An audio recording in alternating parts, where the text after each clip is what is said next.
Dans une note adressée par la société Total Centrafrique, un grand acteur de l'importation des produits pétroliers en République centrafricaine, cette grande entreprise française explique son incapacité de ravitailler les avions qui atterrissent, y compris ceux qui desservent les villes de l'intérieur à Bangui depuis le 1er juillet dernier. Selon la direction générale de l'ANAC, le stock de réserve de l'aéroport international Bangui-Mpoko a atteint un niveau critique et le stock de sécurité est passé de 15 000 litres à 5 000 litres. Conséquence, même les vols humanitaires à l'intérieur du pays sont pénalisés. Depuis ces derniers temps, il n'y a pas de jet dans la zone, dans la ville, en République centrafricaine. Les vols sont réduits. Ça fait que je ne peux pas rentrer maintenant. J'ai fait 2 semaines de démarche. Et non pas seulement, je ne suis pas l'unique personne qui devait rentrer. Et nous sommes plus de 50 personnes.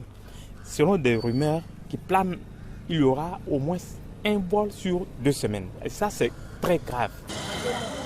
En cette période où les avions ne peuvent pas se ravitailler en carburant à Bangui, les usagers paient le prix fort. Leurs bagages ont été réduits par l'équipage de certains vols. Cette situation conjoncturelle ne constitue pas un drame pour le ministre des Transports et de l'Aviation civile.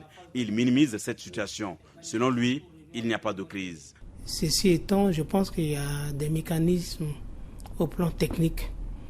Donc les avions sont bien ravitaillés, mais ils complètent leur ravitaillement, c'est-à-dire au lieu d'escale les plus proches. Par exemple à Douala, à Brazzaville, ainsi de suite à Yaoundé. Et aujourd'hui, techniquement, cela ne pose aucun problème. Donc, ils prennent tous les passagers. Donc, on n'a pas de souci à ce niveau. Au plan interne, nous avons la MINUSCA qui fait beaucoup de vols et qui a les jets aériens et qui, de temps en temps, ravitaille aussi les vols humanitaires.